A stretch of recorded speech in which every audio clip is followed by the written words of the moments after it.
उत्तरा सीधी भगवान के पास आती है, चरणों में गिर जाती है।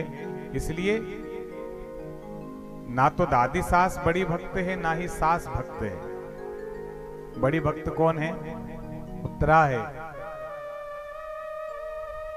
इसलिए मैं संसार की समस्त सासू माओं को हाथ जोड़ करके निवेदन करता हूं कि यदि बहू घर में पूजन पाठ करने लग जाए, कथा प्रवचन में जाने लग जाए, तो ताने मत मारना, लो यही बड़ी भगत हो गई, 4 दिन की आई। भक्ति का उम्र से कोई लेना देना नहीं, वो ना ही भक्ति की कोई उम्र होती है।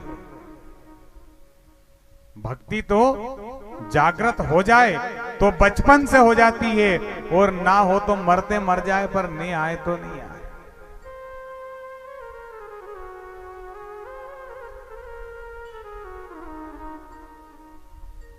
उत्तरा पर भगवान ने कृपा की। उत्तरा के गर्भ में अंगुष्ठ प्रमाण भगवान गए, और इन उत्तरा के गर्भ में कौन है?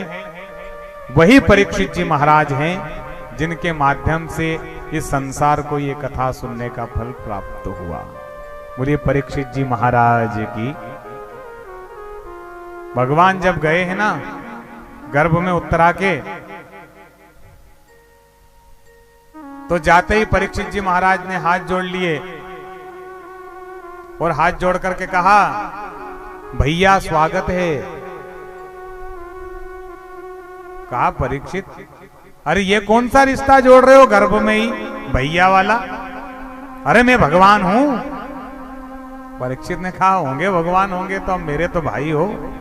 कहा कैसे? कहा ऐसे कि एक मां के गर्भ में यदि 2 जुड़वा बच्चे हो तो वे आपस में क्या कहलाते हैं? कहा भाई कहलाते हैं। तो हो गए ना आप मेरे भाई, मैं भी मां के गर्भ में, आप भी मेरी मां के गर्भ में आ गए, और तो और आपके पहले मैं आया हूं, इसलिए बड़ा भाई मैं हूं, आप तो छोटे हो। ये भगवान के भगत ऐसे ही होते हैं, कुछ भी भगवान को कह देते हैं।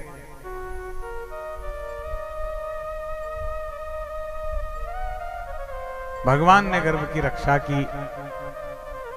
भगवान द्वारिका की ओर जाने लगे। भीष्म पितामह पर भी जो कृपा की है, समयाभाव है इसलिए वो कथा संक्षिप्त में सुना देता हूं कि भीष्म पितामह की भक्ति को सफल करने के लिए भगवान कुरुक्षेत्र के युद्ध में जाते हैं, मैदान में जाते हैं। भीष्म पितामह अर्जुन के द्वारा चलाए हुए बाणों पर सो रहे हैं, शरशैया पर। यह कथा तो आपने बहुत बार सुनी होगी, लेकिन भीष्म पितामह को जो भगवान के इतने बड़े परम भक्त हैं, उनको भी ये दुख क्यों प्राप्त हुआ, इसके पीछे कथा एक रहस्य है। जो भीष्म पितामह ब्रह्मचर्य का कठिन व्रत धारण करते हैं, आजीवन अविवाहित रहते हैं, भगवान श्री कृष्ण के चरणों में जिनकी अनन्य प्रीति है, वे भगवान कृष्ण जो जिनकी प्रतिज्ञा थी कि मैं कुरुक्षेत्र के युद्ध में, उस महाभारत के युद्ध में शस्त्र नहीं उठाऊंगा, ऐसे भगवान का वो संकल्प भी भीष्म पितामह ने तोड़वा दिया था। आज जो हरिहीना शस्त्र गहाऊं, तो लाजो गंगा जननी को शांतनु सुत न कहाऊं। भीष्म पितामह कहते हैं कि आज यदि मैंने भगवान को शस्त्र उठाने पर मजबूर ना कर दिया, तो ये संसार वालों आज से मुझे गंगा पुत्र कहना बंद कर देना, शांतनु का बेटा कहना बंद कर देना। और भीष्म पितामह ने अपना वो पराक्रम दिखाया कि भगवान भी विवश हो गए, और अपने दोनों भक्तों का मान रखना है, अर्जुन की जान बचाना है और भीष्म पितामह की प्रतिज्ञा का मान रखना है। इसलिए शस्त्र तो नहीं उठाया, लेकिन शस्त्र के रूप में रथ का पहिया उठा करके अर्जुन की रक्षा की।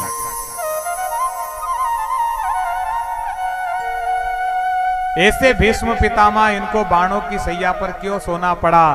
तो कहते हैं, वे स्वयं भगवान से पूछते हैं कि भगवान मुझे ये कष्ट, ये दुख क्यों प्राप्त हुआ? तब भगवान कहते हैं कि पितामह आप अपने पिछले जन्मों का विचार करो। वे कहते हैं मैंने अपने 100 जन्मों तक का विचार कर लिया भगवान, मेरे पिछले 100 जन्मों में मैंने कोई अपराध नहीं किया है, कोई भूल नहीं की है, कोई अधर्म नहीं किया है, कोई अनाचार अत्याचार नहीं किया है। भगवान कहने लगे कि 100 जन्म तक तो गए थे, इसके थोड़ा सा और चले जाते आगे। 101वां जन्म। याद करो उस समय आप एक राजा थे,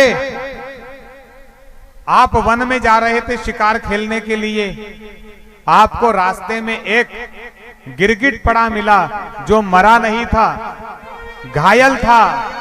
आपने क्या किया था पता है?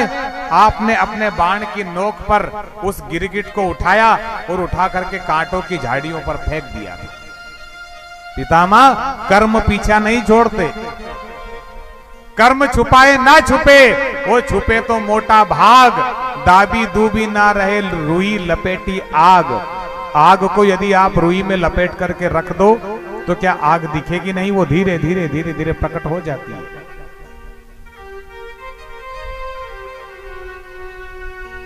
पितामह ने कहा कि आज आपने मेरी भक्ति को सफल कर दिया।